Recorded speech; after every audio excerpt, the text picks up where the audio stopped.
and welcome to Culture on I-24 News. I'm Oded Grober. Thank you so much for joining me. Today on our program, we'll say goodbye to Robin Williams, who died on Monday. A group of Sheakspirian actors take Hamlet around the globe. And Romanian musicians keeping traditional music alive. We begin, unfortunately, with Robin Williams, who died this Monday. To tell us a little more about his career is Jonathan Riegel, the culture correspondent for Channel 2. You're here in the studio. Thanks for coming in, Jonathan. It's a very sad day, in all honesty. It really is. Now, you have a childhood connection to Robin Williams. Every morning, as a kid, my father used to walk into my room and scream in my ear, waking me up, "Good morning, Vietnam!" Every morning.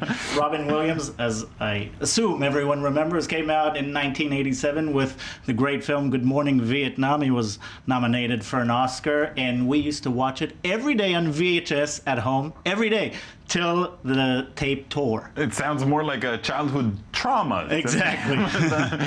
Okay. He was really one of a kind. Yes, Barack Obama even said it immediately after the sad news came out that Robin Williams committed suicide at the age of 63. He was one of a kind because his uniqueness, and I can't think of another actor who had the ability to be a comic genius. We all knew he was a comic genius. No doubt about it. He was a stand-up comedian long before Mork and Mindy. Back in the early 70s. Yeah, and he was vulgar and profane, and at the same time, he was profound and subtle and underrated in the dramatic roles that he came out with, you know, Good Will Hunting, Good Morning Vietnam, The Fisher King, great roles. Let's start in honor of Robin Williams and watching the funny clips. You know, Yeah, Aladdin was incredible. He was firstly a comedian. Let's watch a clip.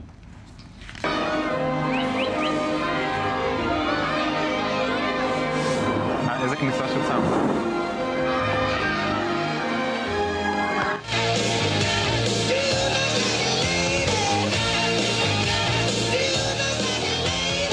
You ain't never had a friend, never had a friend. You ain't never had a friend, never had a friend. You ain't never had a friend.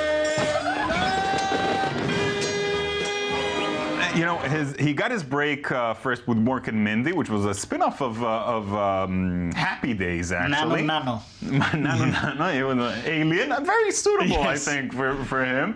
Yes. But his first film role was actually Popeye, a Robert Altman film. True. A flop. A flop. Big flop, Yeah. but he bounced back beautifully, I Yes. think, from that. I think his major breakthrough came with Good Morning Vietnam, which we already spoke about. But at the same time, Good Morning Vietnam was a comedic and dramatic role. I mean, he performed everything. But when he came out with Dead Poets Society in 1989, the great film that Peter Weir directed, and he portrayed Professor Keating, and there's a moment there when... Captain, my captain. Oh, Captain, my captain. I mean, that cemented him as a complete, dramatic, subtle, undertoned actor, which is so unlike Robin Williams. That role was... everyone was shocked when it came out. Then he did The Fisher King, which he was nominated for an Oscar as well. It was 3 Oscar nominations that he should have won. He won only for Best Supporting Actor and the great role in Good Will Hunting alongside Matt Damon. And you remember the great phrase in Good Will Hunting? Your move, Chief? Exactly. Let's watch a clip of his dramatic roles and come back. It's not your fault. It's not your fault. Don't fuck with me. It's not your fault. Gather ye rosebuds while ye may. The Latin term for that sentiment is carpe diem. Now, who knows what that means? Carpe diem. That's seize the day.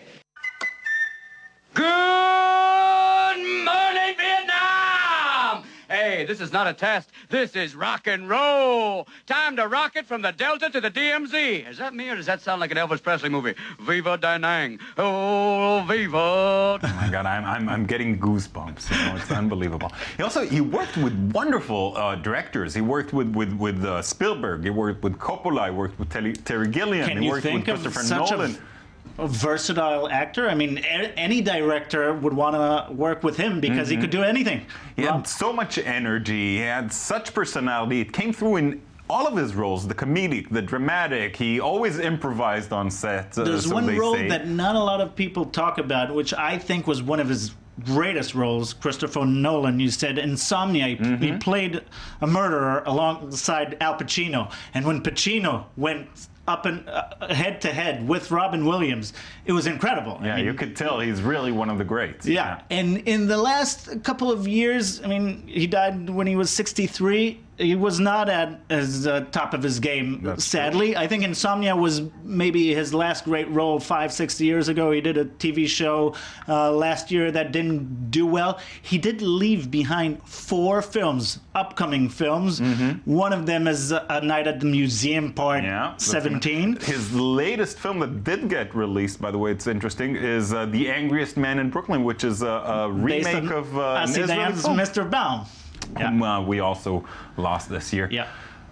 Unfortunately, we have to end. We could talk about him forever, but thank you, Jonathan, for We'll coming. always remember Robin Williams. Good morning, Vietnam.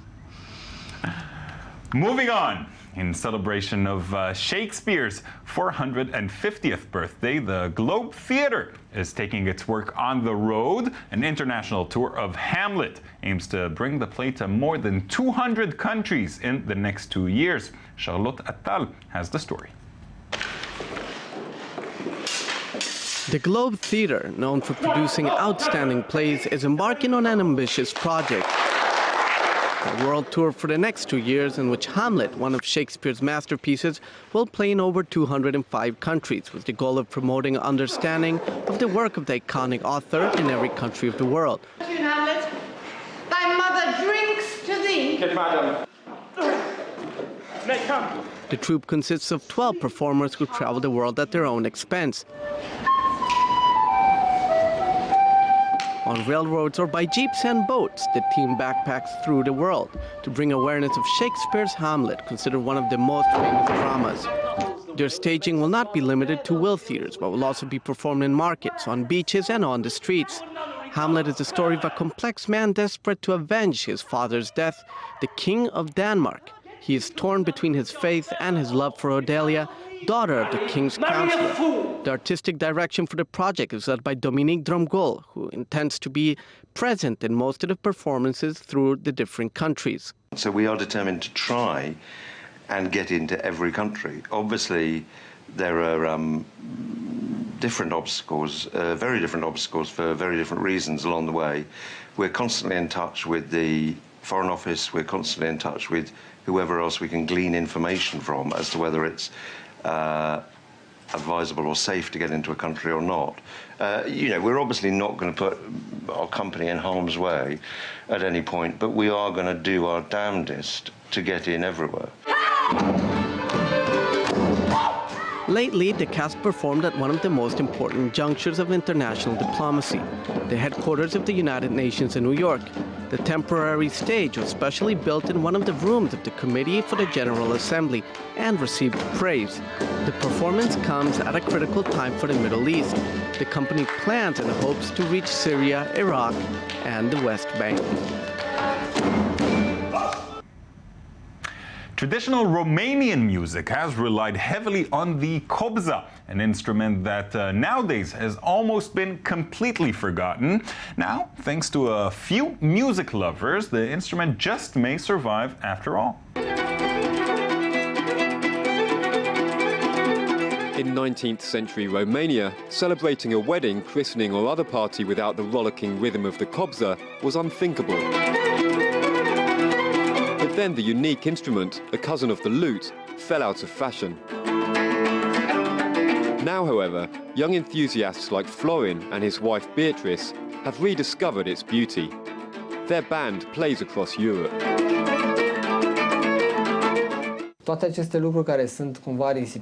This instrument, which is now neglected, hides an incredible musical heritage. It has great value, and I think we mustn't abandon it so easily.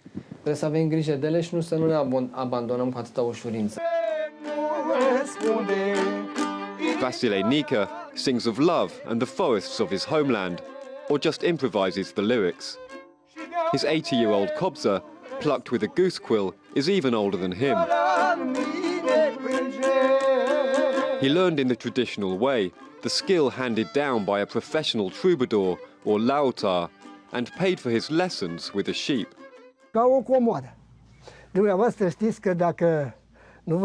It's a treasure. You know, when you don't love something, you do things without really wanting to do them. If I own something, I use it, but that doesn't mean that I put my heart into it. But when I take the Kobza into my arms, I don't need food. I don't need anything anymore. Vasile is one of the last traditional Kobza players in the world, but to his great regret, his son and grandchildren didn't want to take it up. However, the Kobza hasn't necessarily played its last note. Young people aren't interested in the sound of our past. I know this because I teach at the university. But a moment will come soon when they'll want to know how the world of their grandparents and great-grandparents sounded like, where they came from and who they are.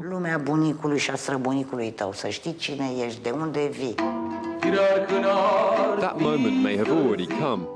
Dozens of young people gathered for a Kobza concert earlier this year at one of Bucharest's most famous clubs. Long live the Kobza. For more than 125 years, the Eiffel Tower stands above Paris. Usually we think of it as a world-famous landmark and a popular tourist attraction, but it also plays a major role in television and radio broadcasts in the French capital. Sandy Fotis brings us the details. The Eiffel Tower, the most iconic monument in France, surrounded by visitors during every season of the year, it is more than a mere tourist attraction. On the 6th floor, close to the public, a network of cables and antennas, a strategically placed broadcast facility for television and radio of the heart of the country. The Eiffel Tower was the site of the first experiments for TV and radio broadcast. Today it covers 12 million Parisians, so the pressure to assure continuity of service is very high, and it's very closely paid attention to.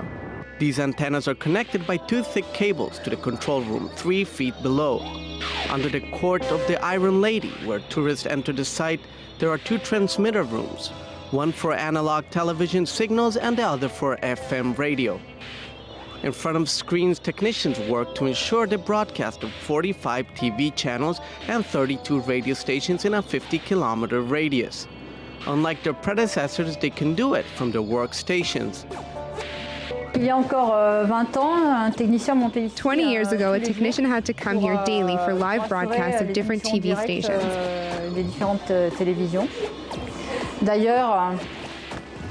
Besides, they were sometimes asked to sleep over, so there are still some beds here. The Eiffel Tower has another purpose, technology experimentation.